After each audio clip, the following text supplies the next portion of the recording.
मैं सोचता हूँ पता नहीं क्या हो रहा है, तुम तो बस करते चलो, बस जपते चलो, जिंदगी जाए जा रही है, रोज हर पल राम भज लो। करने कराने वाला तो वो है। हनुमान जी की भक्ति करने पर अगर ऊंचाई जीवन में प्राप्त करने के बाद आपके अंदर डाउन टू अर्थ नहीं आया, आपको झुकाव नहीं आया, विनम्रता नहीं आई, तो आपने कुछ नहीं पाया, 2 कौड़ी का है आपका सम्मान।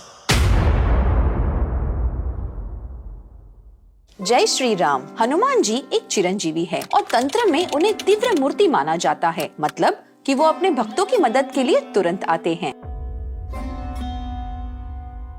हनुमान जन्मोत्सव हनुमान जी के जन्म का उत्सव है। हनुमान जी हिंदू धर्म के महान देवता हैं, जो अपनी भक्ति, शक्ति और वफादारी के लिए जाने जाते हैं। उनका जन्मदिन बहुत ही उत्साह और आनंद के साथ मनाया जाता है।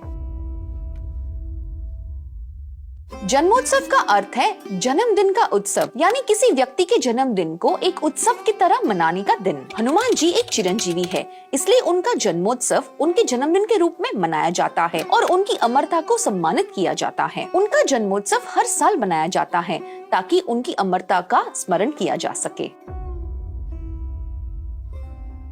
हनुमान जन्मोत्सव कैसे मनाया जाता है? हनुमान जन्मोत्सव का सबसे महत्वपूर्ण हिस्सा हनुमान चालीसा का पाठ है। ये 40 श्लोकों का पाठ हनुमान जी के गुणों और उनकी प्रभु श्री राम के प्रति भक्ति का गुणगान करता है। भक्तों का ये मानना है कि हनुमान चालीसा का उच्चारण करने से शक्ति, हिम्मत और बुराइयों से सुरक्षा मिलती है। इस दिन कई भक्त व्रत भी रखते हैं। हनुमान चालीसा के अलावा भारत भर के कई मंदिरों में इस दिन विशेष पूजा और आरती का आयोजन किया जाता है।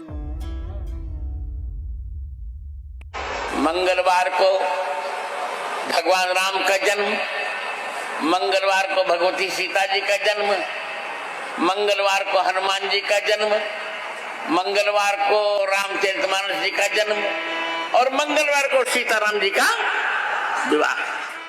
हनुमान जी की पूजा मंगलवार के दिन क्यों की जाती है? इसके पीछे है कहानी। प्रभु श्री राम के युद्ध में विजय प्राप्त करने के बाद प्रभु श्री राम ने हनुमान जी को सीता जी को ये खुशखबरी देने के लिए कहा। ये सुनकर सीता जी ने हनुमान जी को संदेश लाने के लिए आशीर्वाद दिया। उन्होंने इस शुभ दिन को मंगलवार घोषित किया, जब हनुमान जी की पूजा की जाएगी। हालांकि हनुमान जी कभी भी अपने लिए पूजा स्वीकार नहीं करते, बल्कि इसे प्रभु श्री राम को समर्पित करते हैं।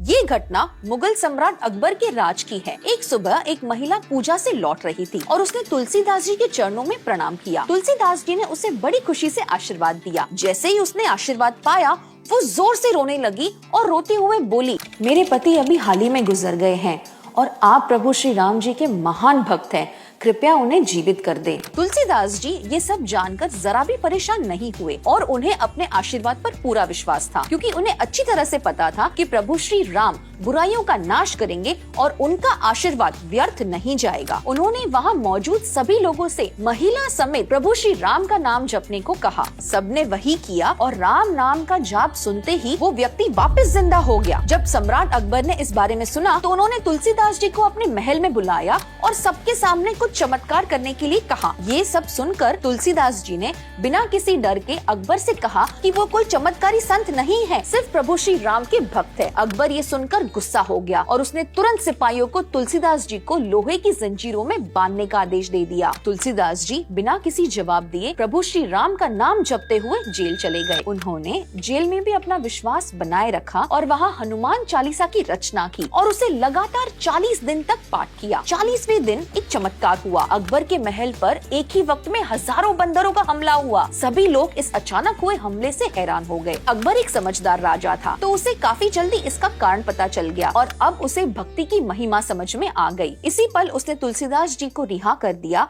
और सम्मान के साथ भेज दिया।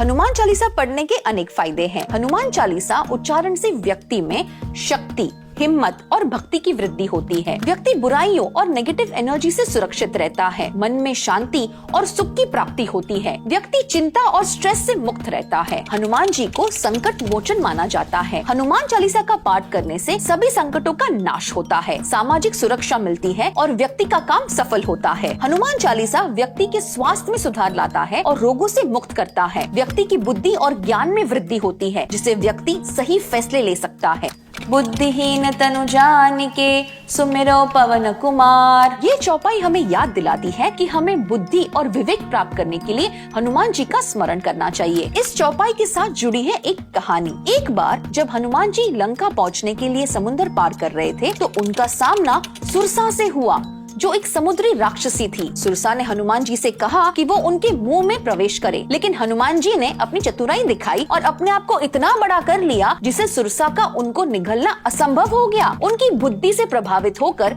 सुरसा ने उन्हें आशीर्वाद दिया और हनुमान जी ने अपनी यात्रा जारी रखी। ये कहानी हनुमान जी की बुद्धि और तेज दिमाग की मिसाल है। जब भी जीवन में कोई कठिनाई आए तो हनुमान जी का स्मरण करने से हमें बुद्धि और हिम्मत मिलती है, ताकि हम अपने रास्ते में आने वाली रुकावटों को पार कर सके।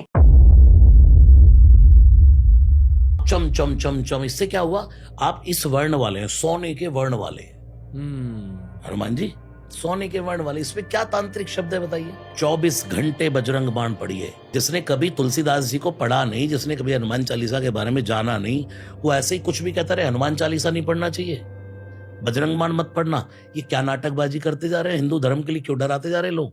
सिंपली इंटरनेट ब्राउज करें तो आपको बहुत सारी वीडियोस मिलेंगी जो आपको बताएंगी कि बजरंग बाण नहीं पढ़नी चाहिए, और अगर आप पढ़ेंगे तो साइड इफेक्ट्स हो सकते हैं। आगे बढ़ते हुए कहा जाता है कि बजरंग बाण तांत्रिक स्वभाव का है, क्योंकि ये बीज मंत्र का उपयोग करता है और इसे चैंट करते वक्त हनुमान जी को प्रभु श्री राम की कसम दी जाती है। सच्चाई ये है कि इन आर्टिकल्स या वीडियोस में बजरंग बाण को ना पढ़ने की कोई स्क्रिप्चरल बेसिस नहीं है। ये सिर्फ सोशल मीडिया पर कुछ लोगों द्वारा बनाई गई एक ट्रेंड है। दूसरी बात, जब तुलसीदास जी ने स्वयं बजरंग बाण लिखा था तो उन्होंने कभी नहीं सोचा होगा कि एक दिन ऐसा भी आएगा जब कुछ लोग उनकी बात को नकार देंगे और बजरंग बाण पढ़ने से रोकेंगे। ज्यादातर देखा जाए तो बजरंग बाण पढ़ने के कई फायदे हैं। बजरंग बाण शुरू होता है नीचे दिए गए दोहे से। निश्चय प्रेम प्रतिदिते, विनय करे सम्मान, तेई के करज सकल शुभ, सिद्ध करे हनुमान। जो भी बजरंग बाण को पूरे विश्वास और प्रेम के साथ पढ़ता है, उनका सब काम हनुमान जी के आशीर्वाद से सफल हो जाता है। इसलिए सबसे जरूरी है पूरा विश्वास और प्रेम। बजरंग बाण खत्म होता है नीचे दिए गए दोहे से। प्रेम प्रतीति कपि बजे,